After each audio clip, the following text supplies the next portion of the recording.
नमस्कार, मैं हूं मयूरिका और वी आर आम टीवी पर आप देख रहे हैं महाराष्ट्र और झारखंड विधानसभा के चुनाव के परिणामों का विश्लेषण। लगातार सुबह 7 बजे से 8 बजे से जब से काउंटिंग शुरू हुई है, लगातार आंकड़े जो है बदलते जा रहे हैं, लेकिन तस्वीर जो है अब काफी साफ होती हुई नजर आ रही है। महाराष्ट्र में महायुति को एक बड़ी सफलता मिली है। महाविकास अघाड़ी बहुत ज्यादा पीछे रह गया है, जबकि झारखंड में कांग्रेस के साथ मिलकर हेमंत सोरेन सरकार बनाने में सफलता की ओर आगे बढ़ रहे हैं। इंडिया और एनडीए का जो पेच वहां था वो अब काफी सुलझता हुआ नजर आ रहा है। वहीं आप देख रहे हैं 288 सीटों पर वोटिंग कराई गई महाराष्ट्र में, और उसमें से 229 पर भारतीय जनता पार्टी यानी कि महायुति लीड कर रही है और कांग्रेस पार्टी बहुत पीछे 51 सीट्स पर आगे चल रही है। वहीं झारखंड की अगर बात की जाए तो 81 विधानसभा सीटों पर वोटिंग हुई। एनडीए 24 और इंडिया 56 पर, यानी इंडिया और एनडीए वहां भी करीबन 50% जैसा मार्जिन दिख रहा है। झारखंड और महाराष्ट्र विधानसभा चुनाव पर चर्चा होगी, कुछ खास खबरें भी सुनाऊंगी। जो मेहमान हमारे साथ जुड़े हैं उनसे भी आपको बता देते हैं। हमारे साथ कांग्रेस पार्टी की ओर से सागर शाह जुड़े हैं। सागर जी, बहुत बहुत स्वागत है आपका। और हमारे साथ पॉलिटिकल एनालिस्ट के रूप में रजनीकांत देसाई जुड़े हैं। सर, आपका भी बहुत बहुत स्वागत है। बीजेपी के जो नीलेश भाई है वो कहीं ट्रैवल कर रहे हैं, उनका अच्छा नेटवर्क जैसे ही मिलेगा हम उन्हें भी जोड़ेंगे। कुछ जो खबरें हैं वो आपको सुना दूं कि गुजरात से एक बड़ी खबर निकलकर सामने आई। वह विधानसभा बैठक कांग्रेस ने गंवा दी है। वहां लगातार गुलाब सिंह राजपूत आगे चल रहे थे, लेकिन कुछ बैलेट ऐसे खुले कुछ राउंड में स्वरूप जी ठाकुर आगे निकल गए और वह विधानसभा की बैठक कांग्रेस को गंवानी पड़ी है और भारतीय जनता पार्टी की वहां जीत हुई है। वहीं वायनाड में प्रियंका गांधी करीब 3-4 लाख से लीड कर रही है। खबरें लगातार चलती रहेगी, लेकिन प्रतिक्रिया हमारे मेहमानों की ले लेते हैं। सबसे पहले कांग्रेस पार्टी की ओर से सागर जी जुड़े हुए हैं। सागर जी, महाविकास अघाड़ी महाराष्ट्र में बहुत पीछे रह गया, कहां चूक हुई? देखिए, चूक हमारी तरफ से नहीं हुई, चूक जनता की तरफ से भी नहीं हुई है, क्योंकि जो धरातल था, जो रिपोर्ट्स थे, वो बिल्कुल महाविकास अघाड़ी के साथ थे। उसका मैं आपको एक रीजन बताना चाहता हूं, आप ध्यान से सुनिए। क्योंकि धरातल से लेकर आज तक, जब 2024 का जो लोकसभा का चुनाव था, उसके अंदर जब इन लोगों ने 400 का नारा लगाया था, तब भी इन्हें महाराष्ट्र के अंदर 48 सीटों में से सिर्फ 9 सीटें मिली थी और महाविकास अघाड़ी को 31 सीट्स के आसपास मिला था। अगर इनकी सरकार में दम था, अगर इनकी सरकार डबल इंजन की थी, अगर पूरा माहौल नरेंद्र मोदी की लहर से चल रहा है महाराष्ट्र में, तो आप मुझे बताइए कि इनकी तो डबल इंजन की सरकार थी, महायुति थी, शिंदे जी थे, अजीत पवार थे, तीन बड़े बड़े, फडणवीस से लेकर बड़े बड़े महाराष्ट्र के नेता थे। तो 2 साल से इन लोगों ने महाराष्ट्र के अंदर मुंबई म्युनिसिपल कॉरपोरेशन के चुनाव क्यों नहीं करवाए, नगर निगम के चुनाव क्यों नहीं करवाए, जिला पंचायत के चुनाव क्यों नहीं करवाए, ग्राम पंचायत के चुनाव क्यों नहीं करवाए? जैसे जम्मू एंड कश्मीर में पिछले 10 साल से 2014 से लेकर विधानसभा के चुनाव सुप्रीम कोर्ट की फटकार के बाद जब कराए और वहां पर भी उन्हें करारी हार मिली। तो मैं कोई आरोप नहीं लगा रहा हूं, ये एक सवाल है कि अगर नरेंद्र मोदी की लहर है, अगर 288 में से आपको 229 मिल रहे हैं, ये अनबिलीवेबल, अनथॉट ऑफ, एक अमेजिंग, सरप्राइजिंग, फिनोमिनल रिजल्ट है। तो मैं एक डिवाइन नेता को, एक नॉन बायोलॉजिकल नेता को, एक देवताओं के देवता के नेता को पूछना चाहता हूं, क्या यह परिणाम भी नॉन बायोलॉजिकल है? क्या सिर्फ 51 में कांग्रेस सिमट गई? आप मुझे बताइए कि कांग्रेस तो महाराष्ट्र में सालों से सर्वधर्म समान वाली पार्टी थी, उद्धव पर जो ठाकरे की परिणाम है वो शिवसेना यही से बता भी रहे हैं कि नहीं आपको नहीं नहीं नहीं केवल मेरी बात पूरी कर लेनी, मेरी बात पूरी कर लेनी दीजिए कि उद्धव ठाकरे की पार्टी तो हिंदू पार्टी है, वो तो सालों से भारतीय जनता पार्टी के साथ गठबंधन में है। तो जब 40-50 सीट्स कांग्रेस को हर चुनाव में मिली है, तो ये तीनों को मिलके जो हिंदू पार्टी है, मराठों की पार्टी है, शरद पवार जी है, जरांगे मराठों के लिए वहां पे वो आंदोलन कर रहे थे, और ये बाला साहेब ठाकरे की हिंदू सम्राट की शिवसेना है। तो क्या शिवसेना, शरद पवार, कांग्रेस और जरांगे के मराठा आंदोलन, इन सबको मिलकर 54 सीट्स मिली है, आपको ऐसा लगता है?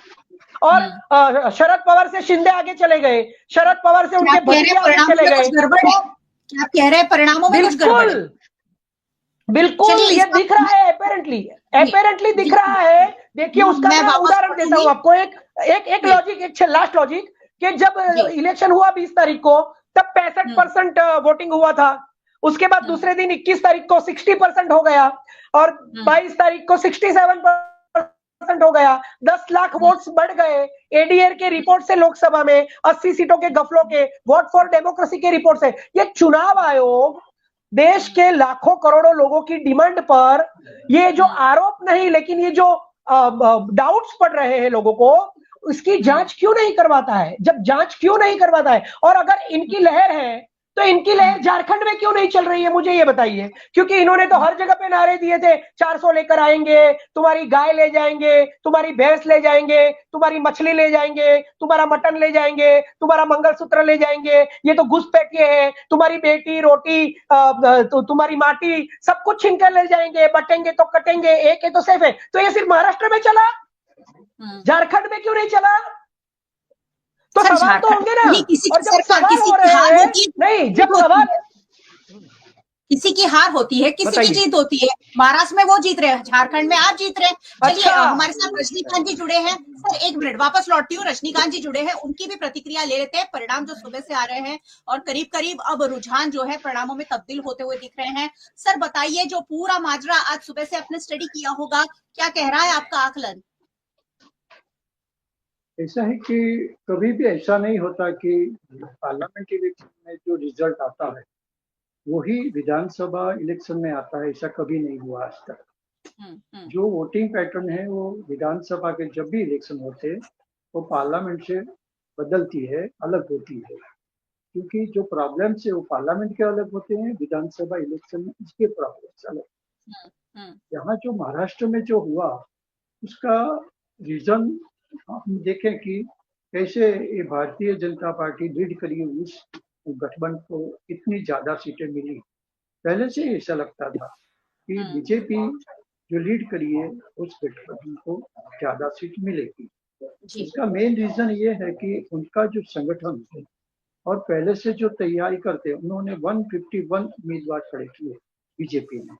वो पहले से उनका जो है वो तैयारी है उस 151 सीट पर। और आरएसएस ने जो ऐसे के बूथ लेवल पर जो काम किया, जैसा उन्होंने हरियाणा में काम किया, वैसा ही यहाँ उससे ज्यादा काम किया, क्योंकि महाराष्ट्र का इलेक्शन है वो उनके लिए बहुत जरूरी था, जीतना बहुत जरूरी था, क्योंकि जिस तरह से केंद्र में जो सीटें कम आई बीजेपी की पार्लियामेंट इलेक्शन में, उसकी वजह से ये जरूरी था कि महाराष्ट्र में उनकी सीट ज्यादा है सरकार। और दूसरी सबसे बड़ी बात ये है कि जो शिंदे की सरकार ने पिछले 1 साल में जो काम किया, और नीचे ने ऐसा मानिए कि बूथ लेवल पर उसकी जो असर हुई, वोटिंग पैटर्न हम देखें तो उसमें भी हमें दिखाई पड़ता है। अब देखो कि शिवसेना जो उसका डिवीजन हुआ तो उसका सिंबल ये शिंदे के पास चला गया, वो पार्टी सब कुछ उसके पास चली गई। तो शिंदे के गांव में जो उसकी असर है उस सिंबल की, अब देखो पार्लियामेंट इलेक्शन में भी शिंदे को 4 सीट मिली थी, और जो उद्धव की जो शिवसेना थी उसको 9 सीट मिली थी। तो शिंदे की जो शिवसेना उसको ज्यादा सीट मिली, 7 सीट मिली। एनसीपी में देखे तो अजीत पवार को सिर्फ 1 सीट मिली थी। तो शिंदे चीफ मिनिस्टर की तरह से उन्होंने अच्छा काम किया।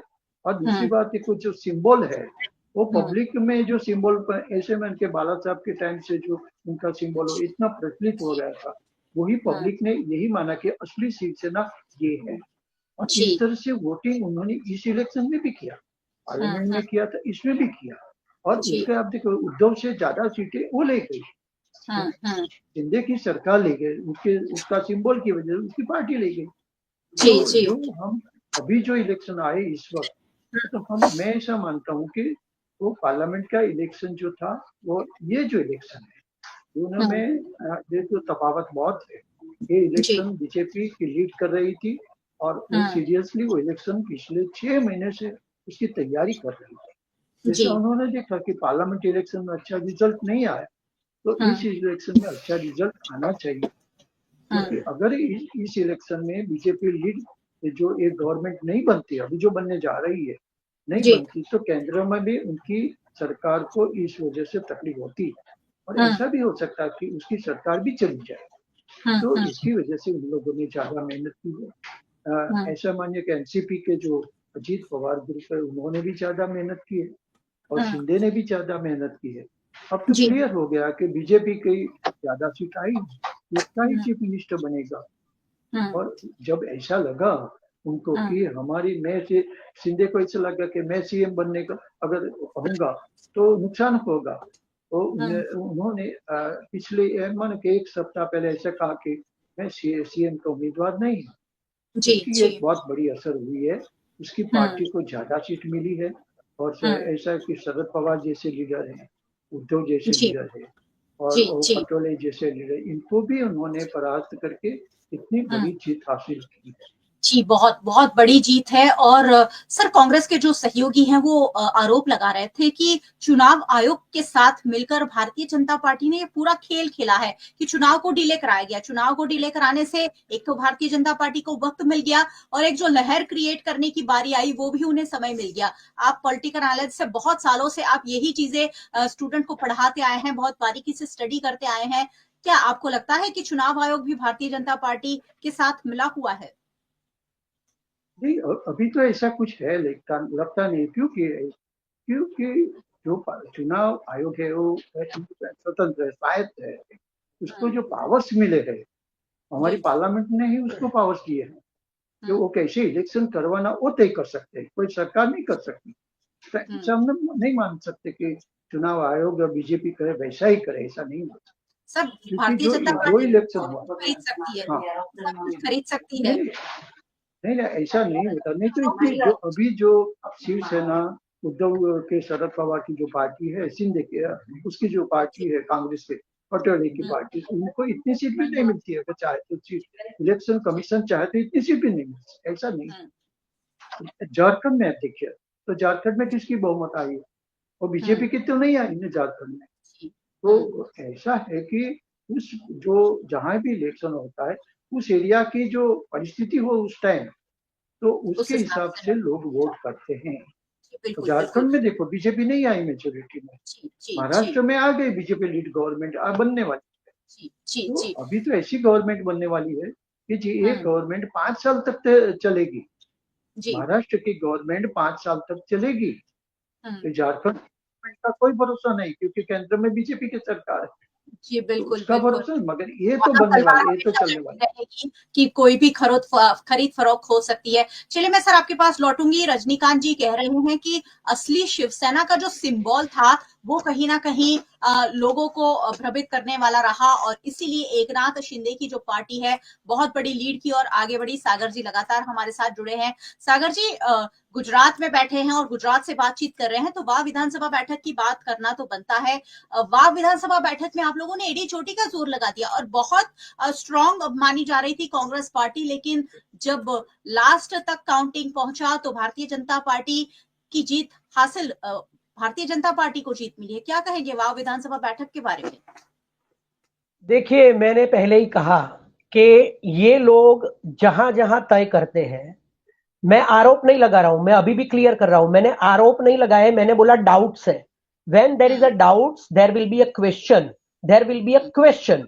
And if there will be a question from the people of India, you have to reply. You have to reply. It's a simple logic. तो आरोप लगाना एक अलग बात है और डाउट्स होना एक अलग बात है। आप देखिए कि वाह विधानसभा की जो मतगणना हो रही थी, वो बाबर जो गांव है उसकी मतगणना तक 13,000 वोट से आगे थी। आप सोचिए, है ना? वो तो सबको पता है, वो तो सबको दिख रहा है। तो जो बैठक 2-2, 3-3 गांवों की काउंटिंग तक 13,000 तक वोट आगे ले जाती है, और सिर्फ एक गांव की 8 राउंड के काउंट में, जहां पर सबसे ज्यादा एक पर्टिकुलर जाति के लोगों की वहां पे मतलब रहते हैं वो लोग, तो वहां पे जब काउंटिंग शुरू होती है तो वहां से एक भी बार कांग्रेस के राउंड में आगे नहीं जाएगा कांग्रेस का प्रत्याशी है। जब तक उस गांव में काउंटिंग शुरू नहीं होती, उसके पहले कांग्रेस ही आगे है, कांग्रेस ही आगे है, कांग्रेस ही आगे। 13,000 वोट्स तक हमारे कांग्रेस के प्रत्याशी आगे थे। तो चलिए, भाबर के 8 राउंड्स में एक राउंड्स में तो कांग्रेस को बढ़त मिलती कि नहीं मिलती? ऐसा तो नहीं होता है कि अब नहीं, मुझे पूरा तो करने दीजिए, मेरे सवाल है। नहीं, मुझे पूरा करने दीजिए, मुझे पूरा करने दीजिए कि 16 राउंड तक बढ़त बढ़त बढ़त बढ़त बढ़त, और 16 राउंड से 23 राउंड तक कम कम कम, मतलब ये 2 अलग अलग गांवों में, एक में बढ़ ही रहा है 13,000 तक, और एक में पूरा 13,000 डाउन हो जा रहा है। तो कुछ तो सवाल होंगे ना। मैं आरोप नहीं लगा रहा हूं, अभी भी मैं आरोप नहीं लगा रहा हूं, आप समझिए। व्हाट आई एम आस्किंग कि यहाँ पे एक जगह पे बढ़ ही रहा है 13,000 तक बढ़ रहा है, और उसके बाद तुरंत एक ऐसा गांव आता है जहां पर आप जाति का समीकरण बता के ये बोल रहे हो कि यहां से शुरुआत होती है काउंटिंग की, घट रहा है, और 13,000 से उसका जो प्रत्याशी है वो 1,300 वोट से जीत जाता है।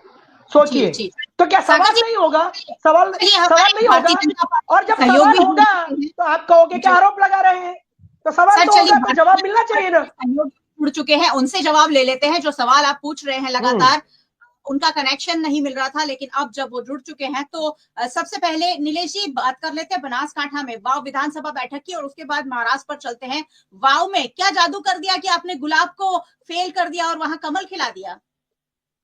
मयूरिका जी, भारतीय जनता पार्टी की, श्री नरेंद्र मोदी जी की, और भूपेंद्र भाई पटेल मुख्यमंत्री श्री, और हमारे अध्यक्ष CR पाटिल जी, वो मीठी वाली जलेबी खा रहे हैं जो कांग्रेस की हरियाणा में वो खट्टी हो गई थी। और आज देखिए कि पूरी वाव की जनता को सत सत नमन किया है। और ये अंदेशा हमको पहले ही मिल गया था कि 2024 में गैनीबेन को वाव विधानसभा में लीड नहीं मिली थी, तो वहीं से हमने ध्यान लगाना शुरू किया कि भाई यहाँ पे गैनीबेन के जो नेतृत्व में जो धारा सभ्य थी 8 साल में, तो वहां पे कुछ वाव की जनता को जो काम होने चाहिए वो नहीं हुए। तब से वाव की जनता ये समय की राह देख रही थी कि जब भी मौका मिलेगा, बाय इलेक्शन आएगा, तो भारतीय जनता पार्टी की विकास की गाथा में वो जोड़ेंगे। और आज उन्होंने 100% बहुत ही अच्छा रिजल्ट दिया है। और ऐसा ही नहीं, पूरे महाराष्ट्र में कांग्रेस का टुकड़ा। सागर जी कह रहे हैं आपने वाव विधानसभा में गफला कर दिया। पहले लगातार वो लोग लीड पर चल रहे थे, एक भाबर का खुलता है और आप लोग जीत जाते हैं, ऐसा कैसे हो सकता है? ये मैं वही सोच रहा हूँ कि हम लोगों ने कुछ किया होता तो झारखंड में क्यों नहीं हुआ। ये हम लोग थोड़ा तकलीफ में है, टेंशन में है कि हमने अगर हर जगह कुछ सेटिंग किया तो झारखंड में नहीं कर पाए तो हमको दुख होता है, हिमाचल में नहीं कर पाए तो हमको दुख होता है। तो ये होता है कि अगर आप जलेबी खा रहे हो, फटाकड़े आप फोड़ रहे हो, आपने अभिनंदन कर दिया, फिर मालूम पड़ा कि ये तो भारतीय जनता पार्टी जीत रही है, तब आपका प्रॉब्लम होता है। तब आपको ऐसा लगता है ईवीएम तब इलेक्शन कमीशन का प्रॉब्लम है, यहाँ पे ईवीएम सेटिंग है। तो ये मयूरिका जी, ये बच्चों वाली बात है ना, अब बंद करे।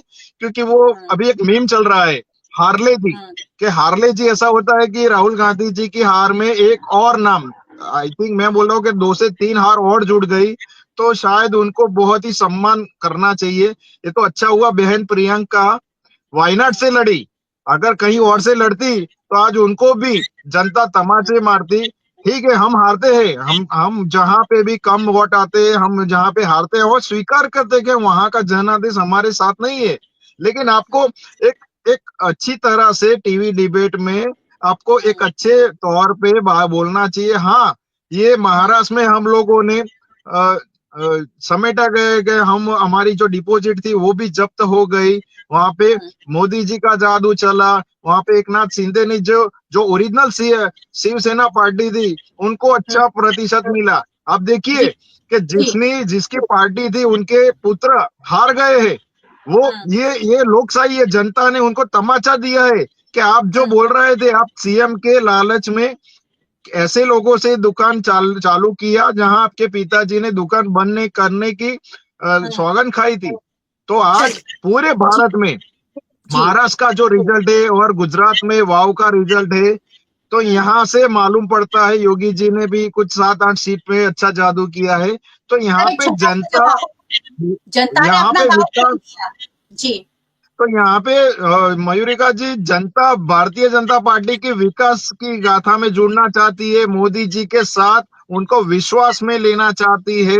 ये भ्रष्टाचारियों को मालूम पड़े कि भाई ये जवाब है लोगों का, लेकिन ये लोग नहीं सुन पाएंगे। ये लोग आज भी शाम तक ये आ जाएगा, यहाँ पे जनता ने ईवीएम में अपना काम गड़बड़ी कर है। दिया। मुख्यमंत्री किसे बनाएंगे? मुख्यमंत्री किसे बनाएंगे सर?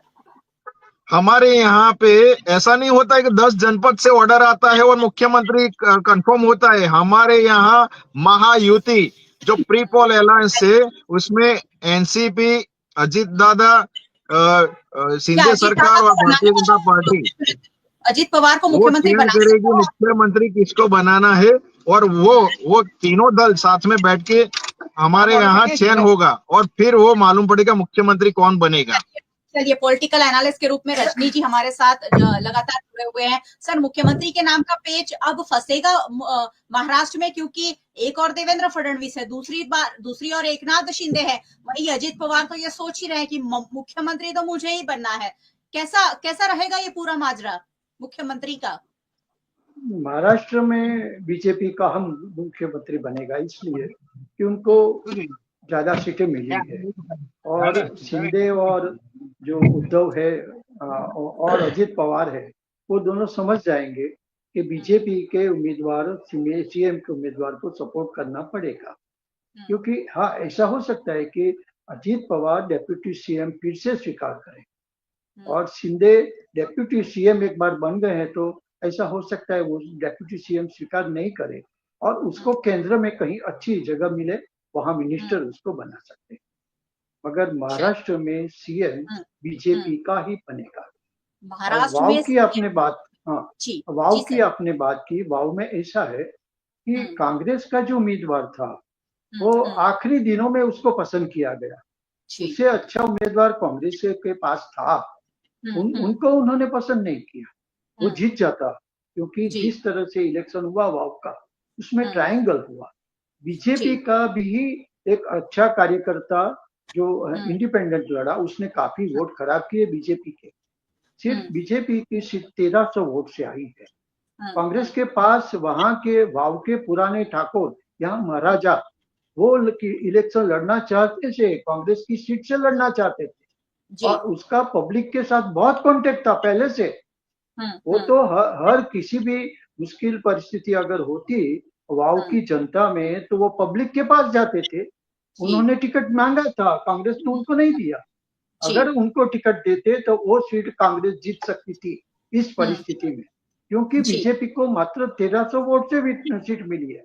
दूसरी बात यह है कि शुरू में 7 राउंड तक तो कांग्रेस के उम्मीदवार 11,000 से ज्यादा वोट से आगे थे, बराबर आगे चल रहे थे। मगर उस एरिया क्या वो काउंटिंग होता था जहां कांग्रेस स्ट्रांग थी, इसलिए वो आगे निकलती थी। बाद में जो आए, तो उसमें आप देखो इंडिपेंडेंट को भी काफी वोट मिले और बीजेपी को भी मिले और बीजेपी के उम्मीदवार आखिर 1300 वोट से निकल गए, जीत गए और कांग्रेस के पीछे है। इसका कारण ये कोई गड़बड़ में नहीं देखता, किसी भी उसके बूथ के कोई गड़बड़ में नहीं देखता। ये जो इलेक्शन है उसको स्वीकार करना चाहिए। ये पब्लिक ने ये मैंडेट दिया है, उसको स्वीकार करना चाहिए। और सबसे बड़ी बात ये है, हाँ, पब्लिक का मैंडेट है, उसको स्वीकार करना चाहिए। कांग्रेस को इलेक्शन के टाइम 2-3 महीने जो मेहनत करती है कांग्रेस, उससे ज्यादा जब इलेक्शन खत्म हो तब से उस मेहनत करनी चाहिए, संगठन मजबूत करना चाहिए। मैं कई सालों से कह रहा हूँ। इसलिए आपके बाद 2022 में जो इलेक्शन हुआ, उसमें कांग्रेस के 49 उम्मीदवार ऐसे खड़े किए जिनको 15% से ज्यादा वोट नहीं मिले। 2-3 उम्मीदवार तो ऐसे के उसको 1 या 2% वोट मिले। सुनो, कांग्रेस के उम्मीदवार को गुजरात के 2022 के इलेक्शन में 1 या 2% वोट मिले। मेरे पास सबके फिगर है, पूरे रिजल्ट है मेरे पास। तो उसको वो संगठन खड़ा करो, कांग्रेस और उसका संगठन के यहाँ बूथ लेवल तक उसको अच्छा संगठन करना चाहिए और अच्छे उम्मीदवार को उसको टिकट देना चाहिए। 49 ऐसे उम्मीदवार को टिकट दिया था जो 15% से ज्यादा वोट ही नहीं ले सके। बोलो, अच्छा, यूं देखो तो कांग्रेस के हर विधानसभा सीट में 20% वोट है, जैसे कि बीजेपी के हैं, कांग्रेस के भी है। कांग्रेस के हर विधानसभा इतने वोट है, फिर भी वो जो कांग्रेस के उम्मीदवार है 2022 में 15% से ज्यादा निकल नहीं सके। कई को तो 5%, को 10 मिले। तो ऐसे उम्मीदवार क्यों खड़ा किए आपने? जी बिल्कुल, कांग्रेस पार्टी के लिए उम्मीदवार वाली बात जरूर है। जी हाँ, ये सोचना चाहिए, वाली बात जरूर है। सागर जी हमारे साथ जुड़े हैं कांग्रेस पार्टी की ओर से। 2 सवाल सर आपके लिए मेरे पास है। एक तो महाराष्ट्र में मराठा आंदोलन क्यों काम नहीं किया, और सोरेन को जेल में भेजना क्या भारतीय जनता पार्टी को भारी पड़ गया? दोनों राज्यों की बात हम साथ साथ में कर लेते हैं। मराठा आरक्षण का कोई असर क्यों नहीं दिखा महाराष्ट्र में? कोई वो मुद्दा ही क्यों नहीं आया, और वोटिंग में तो वो बिल्कुल तब्दील नहीं हुआ, कहीं भी उसका असर नहीं दिख रहा है मराठा आरक्षण का। देखिए, आपके दोनों सवाल के मैं जवाब दूंगा लेकिन हमारे पास सवाल करने के लिए, आरोप नहीं लगा रहा हूं, सवाल करने के लिए क्वेश्चंस है। मैं आपको बताना चाहता हूं। देसाई सर ने कहा कि जो जनाधार है उसको स्वीकार करना चाहिए, तो हरियाणा में उनकी ही सरकार चल रही है ना, तो हमने स्वीकार किया ही है ना, सरकार तो उनकी ही चल रही है। 240 आपको मिले लोकसभा में, आपकी बैसाखी वाली सरकार चल रही है, तो देश ने जनाधार स्वीकार किया ही है। लेकिन ऐसा नहीं होता है कि जनाधार मिल गया तो सवाल नहीं होंगे देश में, ऐसा नहीं होता है ना।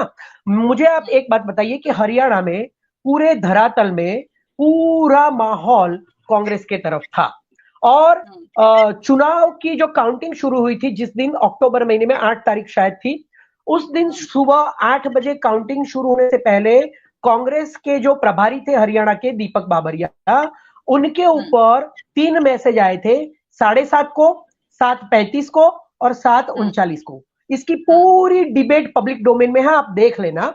उसके अंदर क्लियर कट उस मैसेज में टाइम और सबूत के साथ वो मैसेज व्हाट्सएप में नहीं आया था, किसी और एप्लीकेशन में आया था, क्योंकि वो आदमी नहीं चाहता था कि उसका नाम उजागर हो।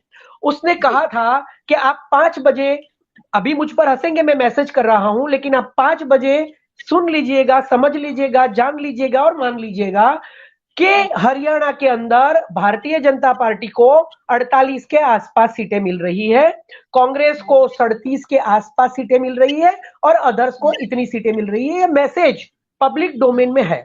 उसके बाद जिस दिन काउंटिंग हुई, उस दिन सारी जो बैटरीज थी वो पूरी की पूरी फ्रेश थी, वो यूज ही नहीं हुई थी। तो ये सारे रिपोर्ट्स हमने हरियाणा में जो हुआ था उसका चुनाव आयोग में जमा करवाया है, रजिस्टर करवाया है।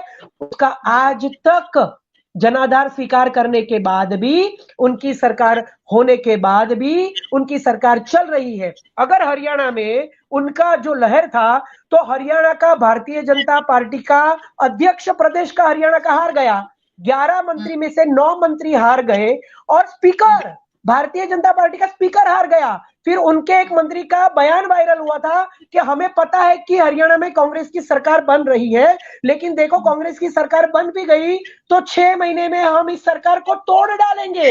ये सब कुछ भारतीय जनता पार्टी के नेताओं के बयान है, हरियाणा में वायरल है, पब्लिक डोमेन में, तो क्या सवाल नहीं होंगे? और उसके बाद जब रजिस्टर करवाया है चुनाव आयोग में, तो हरियाणा के चुनाव को, जनाधार को स्वीकार करने के बाद आज कितने दिन हो गए? उत्तर प्रदेश में 7 में से अगर आपने 5 सीट या 6 सीट जीत ली है 9 में से, तो आप मुझे बताइए कि वहां पर पुलिस प्रशासन के गोलियां दागते हुए वीडियो वायरल हुए हैं मुसलमानों पर, महिलाओं पर। फिर वीके पाटिल कॉलेज जो ग्रुप है महाराष्ट्र में, उसकी कितना बड़ा ग्रुप है, उनके छात्रों को नकली वोटर आईडी कार्ड देकर लाइन लगवाई गई है, और 17, 18 साल के बच्चों के द्वारा वहां पे काउंटिंग करवाई गई है। फिर तावड़े जी की जो 15 लाख वाली डायरी वाली जो बैग मिली, वो खुद मिले है। तो ये सवाल नहीं होंगे क्या? हम सवाल कर रहे हैं कि आप जांच करवाइए, लेकिन सुप्रीम कोर्ट ने कहा है कि इनकी ईडी, इनकम टैक्स और चुनाव आयोग वो तो पिंजरे का तोता है। ये हम नहीं कह रहे हैं, कांग्रेस नहीं बोल रही है, इंडिया गठबंधन नहीं बोल रहा है, देश की सुप्रीम कोर्ट ने बोला है। तो अब जांच तो करवाइए सवालों के। इतने सारे वीडियोस वायरल है, इतने सारे सवाल हैं। हरियाणा में 11 से भारतीय जनता पार्टी के 9 मंत्री हार जाते हैं, उनका प्रदेश अध्यक्ष हार जाता है, उनका स्पीकर हार जाता है, उनके मंत्री के बयान वायरल होते हैं कि हम सरकार गिरा देंगे। और अजीत पवार ने ही कहा कि महाराष्ट्र की सरकार 2019 में इन लोगों ने गिराई थी, तब अदानी बैठे थे और उस अदानी पर आज इंटरनेशनल लेवल पर वारंट जारी हो गया है। तो सवाल कहां नहीं है, आप मुझे बताइए। वेयर देयर इज क्वेश्चन तो you have to reply, but reply कौन कर रहा है? तो यहां पर जो लोग बैठे हैं वो इतना तो बताए कि रिप्लाई मिलेंगे कि नहीं मिलेंगे। हमने जनाधार स्वीकार कर लिया, सरकार आपकी बन रही है, मुख्यमंत्री आपका और एक लास्ट बात बताना चाहता हूं जाते जाते कि इन लोगों के बारे में कहा जाता है कि जो भी इनके साथ जुड़ता है उसकी बर्बादी तय है। जैसे शिरोमणि अकाली दल, फिर वो ओडिशा में बर्बाद हो गए, फिर इन्होंने नीतीश कुमार को लापरवाह कर दिया। आप देखिए, कह रहे हैं कि भारतीय जनता पार्टी का बनेगा यहाँ पे मुख्यमंत्री, तो 1 साल पहले जो शिंदे और अजीत पवार अपने अपने नेताओं को छोड़कर गए थे, उनका तो हो गया तबादला, 1 साल के अंदर हो गए बर्बाद। अब कहां से बनेंगे वो मुख्यमंत्री? क्योंकि मुख्यमंत्री तो भारतीय जनता पार्टी का बनेगा, क्योंकि उनको सबसे ज्यादा सीट मिली है। तो ये लोग हर सरकारों में, राज्यों की सरकारों में, प्रदेशों की सरकारों में जाते हैं, उनके नेताओं को और सरकारों को तोड़ते हैं। ये अजीत पवार ने कहा है, मैं नहीं कह रहा हूं, उनके ही सहयोगी दल जिनको बहुत ज्यादा सीटें मिली है शरद पवार से, उन्होंने कहा है कि महाराष्ट्र की सरकार गिराई गई थी 2019 में और अदानी बैठे थे। तो सवाल नहीं होंगे क्या? जब आप बैग लेकर मिलोगे 15 करोड़ की डायरी लेकर, तो क्या सवाल नहीं होंगे? आपके वीडियो वायरल होंगे तो सवाल नहीं होंगे? जनाधार स्वीकार कर लेना चाहिए, लेकिन जनाधार के ऊपर सवाल नहीं करेंगे तो बोलेंगे विपक्ष तो कमजोर है। और जब विपक्ष सवाल कर रहा है तो आप कह रहे हैं कि आपको जनाधार स्वीकार कर लेना चाहिए। क्या बोल रहे हैं आप लोग? सवाल बहुत सारे हैं, सवाल बहुत सारे हैं, लेकिन आज जो सवालों का जवाब है वो सिर्फ आंकड़े दे रहे हैं। और महाराष्ट्र में आप देख पा रहे हैं 228 पर भारतीय जनता पार्टी लीड कर रही है। आज हकीकत यही है सागर जी, हम कितने भी सवाल उठा ले उसका शायद कोई मतलब आज बनता नहीं है। आज जवाब मिल रहा है और वो जनता की ओर से मिल रहा है या कहीं से भी मिल रहा है, लेकिन आज सीट के रूप में जवाब मिल रहा है। देवेंद्र फडणवीस का एक जो संसद में कहा हुआ वाक्य बहुत आज चल रहा है कि मेरा पानी उतरता देख, मेरे किनारे पर घर मत बसा लेना, मैं समंदर हूं, लौट कर आऊंगा। और लौट कर आए हैं देवेंद्र फडणवीस। उनके साथ उस वक्त बुरा हुआ था, पूरे देश ने देखा था, लेकिन कहीं ना कहीं फिर देवेंद्र फडणवीस महाराष्ट्र के मुख्यमंत्री बने, ऐसा रास्ता साफ होता हुआ दिख रहा है। सवाल बहुत सारे हैं, रोज हम उठकर सवाल उठाते हैं सागर जी, इस मंच से रोज सवाल उठाते हैं, लेकिन आज उन सवालों का जो जवाब है वो जनता दे रही है और वोट के माध्यम से दे रही है, तो उसे स्वीकार करना बनता है। सवाल के लिए बहुत सारे दिन होंगे, लेकिन आज जवाब जनता का है और जीत जो है वो जनता की है। सागर जी आप कुछ जोड़ रहे हैं, बताइए। देखिए, जीत जनता की है, लेकिन अगर डाउट्स होंगे, इन्होंने कहा था अब की बार ट्रंप सरकार, उसी ट्रंप सरकार के एलन मस्क ने कहा है कि ईवीएम जो मशीन है वो अमेरिका में तो एडवांस्ड है, भारत के अंदर जो मशीन होती है उससे भी ज्यादा एडवांस्ड मशीन वहां पर यूज होती है, उसे भी हम लोग हैक कर सकते हैं। जब ये ट्रंप सरकार को जिताने वाले लोग, एलन मस्क की बात मानने वाले लोग, खुद के देश के अंदर जब लाखों करोड़ों लोग तुम पर डाउट कर रहे हैं तो उसकी जांच भी नहीं करवा रहे हैं। जनता की बात को कौन स्वीकार करने के लिए मना कर रहा है? लेकिन जब सवाल होंगे, मैंने बीच में ना बोलिए सर, मैं मेरा पूरा कर लूं। राम राज्य की बात कौन करता है? राम राज्य की बात कौन करता है? ये लोग करते हैं। राम के राज्य में सीता पर सवाल उठा था, एक धोबी ने पूछा था सिर्फ एक सवाल, एक छोटे से आदमी ने, तबके के आदमी ने पूछा था कि सीता का चरित्र, उसके ऊपर आरोप लगाए थे। तो इस देश में लाखों करोड़ों लोग ईवीएम के ऊपर आरोप लगा रहे हैं। चलिए, आप इसको आरोप ना समझिए, कम से कम जांच तो करवाइए। कौन सा चुनाव आयोग जांच करवा रहा है? कितने रजिस्टर करवाए हमने कंप्लेंट्स? एडीआर के रिपोर्ट्स पड़े हैं, वोट फॉर डेमोक्रेसी के रिपोर्ट्स पड़े हैं, 80 सीटों के गफलों के रिपोर्ट्स पड़े हैं, 5 करोड़ वोट्स के गफलों के रिपोर्ट पड़े। जांच तो करवाइए। आपकी जांच अमेरिका कर रहा है, लेकिन इस देश में अदानी की जांच मोदी नहीं कर रहा है। यही सवाल है। और ये आरोप जी। नहीं है, ये पब्लिक डोमेन में है, तो इसके ऊपर सवाल होंगे, जांच होनी चाहिए। अमेरिका जांच कर रहा है तुम्हारे अदानी पर, तुम नहीं कर रहे हो। एलन मस्क का सवाल कर रहा है ईवीएम के ऊपर, तुम उसकी जांच नहीं करवा रहे हो, क्यों सवाल नहीं होंगे? Why the questions are not going to be raised? All the questions are going to be raised, and we will raising the questions always. जी बिल्कुल। रजनीकांत जी इसका कुछ जवाब देना चाह रहे हैं। जी सर बताइए क्या जोड़ रहे हैं इसमें? जो इलेक्शन कमीशन है वो स्वायत्त है और पार्लियामेंट ने उसको पावर्स दिए हैं। कैसे इलेक्शन करवाना ये पार्लियामेंट ने उसको पावर्स दिए हैं। तो इलेक्शन कमीशन चाहे तो ईवीएम से वो इलेक्शन करवा सकते हैं, अगर वो चाहे तो बैलेट से करवा सकते हैं। जांच का कोई मतलब नहीं है। आपको पार्लियामेंट में उसके लिए एक ठहराव लाना चाहिए कांग्रेस को, और कितने लोग सपोर्ट करते हैं आप देखिए। सभी इकट्ठे होकर पार्लियामेंट में बहुमत से वो पास करवाइए बिल, तभी ये इलेक्शन कमीशन का जो पावर्स है उसको कम कीजिए। उसको पावर्स आपने दिया है। और ये बात अभी जो मैं सच कह रहा हूं आपको कि 10 साल से बीजेपी की सरकार है, पहले कांग्रेस की सरकार थी, तभी भी आप ये कर सकते थे, आपके पास बहुमत था। आप जिस तरह से इलेक्शन कमीशन को पावर्स दिए हैं कि कैसे इलेक्शन करवाना, उसमें आप चेंज करवाए। पार्लियामेंट में आप ठहराव करके पास करवा दीजिए कि ईवीएम से इलेक्शन नहीं होगा, बैलेट पेपर से होगा।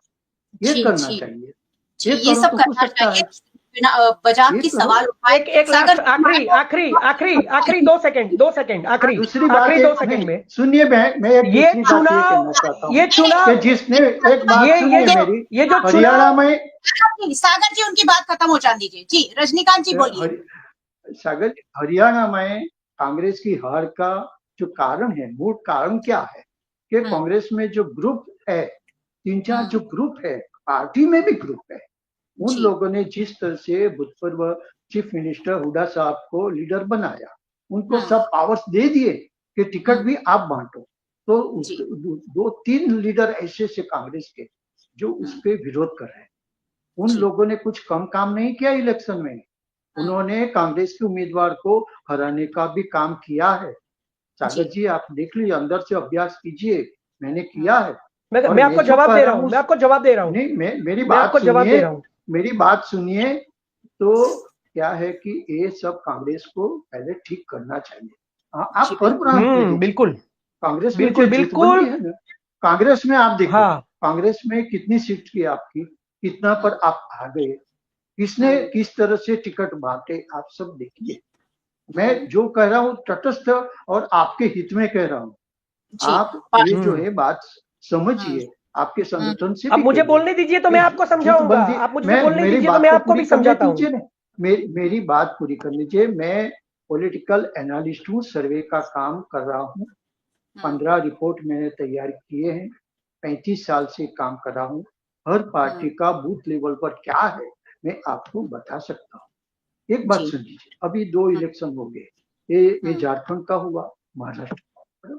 कांग्रेस को अगले 6 महीने में जहां भी इलेक्शन होने, उसकी तैयारी कल से शुरू कर दी जाए। बीजेपी ये करती है भाई, वो करती है। संगठन कैसे मजबूत, अब मैं जवाब दूं, आप अब मैं जवाब दूं, ये तो टॉन्टिंग हो रहा है, ये टॉन्टिंग हो रहा है। मेरी बात it's a taunting, it's a taunting. ये नहीं, मैं जो सच कर रहा हूँ उसका आप स्वीकार नहीं करते, तकलीफ ये है। अच्छा मैं आपको जवाब दे रहा हूँ, लेकिन मैं आपको जवाब दे रहा हूँ, स्वीकार नहीं जवाब दे रहा हूँ। मुझे बोलने दीजिए। आपकी बात हो गई, आपकी बात हो गई ना सर। नहीं, कहीं कमी आपकी कहीं कमी है, वो आप सुधारिए। जो बीजेपी जीतती है कैसे जीतती है, आप सुनिए मेरी बात। बीजेपी आपकी जो वीकनेस है उसका लाभ बीजेपी को मिलता है। सुनिए, आप अपनी वीकनेस है उसको दूर कीजिए, वो एक बार दूर कीजिए, फिर आप रिजल्ट देखिए। अरे एक ही बात क्यों बोल रहे हैं आप? दूर कीजिए, दूर कीजिए, जवाब तो सुनिए। नहीं, सुन लीजिए, लेकिन सच्ची बात स्वीकार नहीं करते, और इस तरह से आप इलेक्शन लड़ेंगे तो और जो इलेक्शन होने वाले उसमें भी हार जाएंगे। I am here to reply. You are not finishing the talk. You are repeating the same words. You are repeating the same words. Sir जवाब दीजिए। मुझसे ज्यादा समय तो आप बोलते हैं, मुझसे ज्यादा समय आप बोलते हैं, पर सच सुनने की आपकी हिम्मत नहीं है। बिल्कुल मैं बिल्कुल आपको सच सुना रहा हूं, अब सुनिए। अब मैं आपको सच सुना रहा हूं, अब सुनिए। देखिए, चुनाव आयुक्त की नियुक्ति में इस देश में प्रधानमंत्री और सत्तारूढ़ पार्टी का एक नेता और चीफ जस्टिस ऑफ इंडिया होने चाहिए, ऐसा था, ऐसा नियम था। किसने उस नियम को बिगाड़ दिया? ये कहते हैं कि आप अध्यादेश लाइए। देश के प्रधानमंत्री ने अध्यादेश लाकर चुनाव आयुक्त की नियुक्ति में से देश के सुप्रीम कोर्ट के सीजेआई को निकाल दिया, है ना? दिल्ली के अंदर सरकार किसकी है? अरविंद केजरीवाल की। नहीं, अब मूलभूत जो प्रश्न आप समझते नहीं है, आपको पार्लियामेंट में बिल पास करके अब आप सुनिए, शांति से सुनिए, शांति से सुनिए, मैं जवाब देता हूं। दिल्ली में सरकार किसकी है? दिल्ली में नहीं, उन्होंने कहा कि आप शांति से सुनिए, तो अब जब मैं बोल रहा हूं तो आप शांति से सुनिए ना, है ना? मैं जवाब दे रहा हूं आपके सवालों के, आपके टॉन्टिक्स के। दिल्ली में सरकार किसकी है? अरविंद केजरीवाल की। कितनी बार वहां पर गए, पूरी की पूरी टीम जाती है, इनकी हरा नहीं पाते। वहां पर किसका चल रहा है? एलजी का चल रहा है। सारे पावर्स किसको मिले हैं? एलजी को मिले हैं, है ना? लेकिन वो एक अलग राज्य भी है। आप बंगाल में देखिए, वहां पे बलात्कार हो जाते हैं तो राष्ट्रपति शासन की बात करते हैं, लेकिन इनके राज्यों में 3-3 बैक टू बैक बलात्कार, उत्तराखंड से लेकर, महाराष्ट्र से लेकर, उत्तर प्रदेश से लेकर गुजरात में नवरात्रि में 10-10 बलात्कार हो गए। लेकिन यहां पर तो राष्ट्रपति शासन की बातें नहीं होती है ना? तो आप देखिए कि इन लोगों की जो अन्यायिक कामगिरी है वो पूरा देश देख रहा है। धरातल पे हरियाणा और महाराष्ट्र में भारतीय जनता पार्टी कहीं नहीं है। अगर आपकी भारतीय जनता पार्टी की लहर है, अगर कांग्रेस में गठबंधन सही से काम नहीं कर रहा है, तो अपने झारखंड में डेप्यूटी सीएम चंपई सोरेन को तोड़ा था ना? क्यों वहां पर नहीं जीत पाए? अगर वो तुम हारने के बाद अगर तुम काम करते हो, तुम्हारा माइक्रो मैनेजमेंट है, तो झारखंड में क्यों नहीं जीत पाए? जम्मू कश्मीर में क्यों नहीं जीत पाए? क्यों तुम चुनाव नहीं करवा रहे हो विधानसभा के 10 साल से? क्यों तुम यहाँ पे लोकल चुनाव नहीं करवा रहे हो अगर तुम्हारी लहर है तो? झूठ जो होता है ना, हाँ, तो झूठ जो होता है ना, वो बाहर आता है, पब्लिक देखती है। ये भी आप सुन लीजिए, ये भी सच्चाई है। कांग्रेस पार्टी एक बहुत मजबूत विपक्ष के रूप में उभर कर आए तो देश का बहुत बड़ा भला हो जाएगा। लोग आजकल सोचते हैं कि विकल्प नहीं है, तो अगर कांग्रेस पार्टी एक बड़ा विकल्प पैदा करके देती है तो देश के नागरिकों को एक सेकंड ऑप्शन मिलेगा कि अगर हमें भारतीय जनता पार्टी को नहीं चुनना है तो किसे चुनना है। तो एक मजबूत विपक्ष के रूप में आप लोग उभर कर आए, यही कोशिश और यही लोकतंत्र के लिए सबसे ज्यादा जरूरी है। मुझे लगता है समय की पाबंदी है हमारे पास और समय से थोड़े से आगे चले गए। जाते एक छोटी सी बात कर दूं, एक छोटी सी बात कर दूं। समय नहीं है, नहीं तो आपके हर सवाल का मैं जवाब दे सकता हूँ। नहीं, आपके हर सवाल का मैं जवाब दे सकता हूँ। समय नहीं है इसलिए नहीं, मैडम, आप मैं हर सवाल का जवाब दे सकता हूँ कि कहाँ आखिरी बात आप गलती कर रहे हैं, मैं बता सकता हूँ। इतना घमंड मत कीजिए, मोदीगिरी मत कीजिए, मुझे बोलने दीजिए। ना, ये मोदीगिरी नहीं है, सच बोलना। सच मुझे राजकीय विश्लेषक के सच बोलना चाहिए और आपको सच बोलने सुनने की हिम्मत नहीं। आपको don't disturb me when I am speaking, don't disturb me, it does not suit your age. वरिष्ठ पॉलिटिकल एनालिस्ट हमारे साथ जुड़े हैं और अगर वो कह रहे हैं एक सेकंड, तो मैं बोल रहा हूँ ना, लेकिन मेरी बात पूरी होने दीजिए। मेरी एक आखिरी बात है छोटी सी, मुझे बोलने दीजिए कि ये लोग 10 साल से कह रहे हैं कि कांग्रेस परिवारवाद की पार्टी है। आज राहुल गांधी, सोनिया गांधी और प्रियंका गांधी नरेंद्र मोदी की सरकार में, इस देश की पब्लिक के द्वारा तुम्हारी सरकार में, विश्वगुरु की सरकार में चुनकर आए हैं। ये परिवारवाद है? इज इट परिवारवाद? सर वही तो बात है, पब्लिक ने चुना है और 50 साल से चुन रहे हैं देश की। नरेंद्र मोदी की सरकार में कांग्रेस के 3 लोग हैं। ये परिवारवाद नहीं है। अगर तुम्हें पब्लिक ने चुना है तो हमें भी पब्लिक ने चुना है, समझे? लड़ने की बारी नहीं है, आज बारी है। नहीं, ये जवाब है परिवारवाद का जवाब। 3 लोग कांग्रेस के इस देश के नरेंद्र मोदी की सरकार में चुनकर संसद में बैठे हैं। ये परिवारवाद नहीं है। अगर तुम्हें पब्लिक चुन रही है तो कांग्रेस को भी पब्लिक चुन रही है। ये समझिए, ये दिमाग में लगा दीजिए। परिवारवाद मत कीजिए। 3 people from Gandhi family today in the government of Modi in the parliament. in the parliament.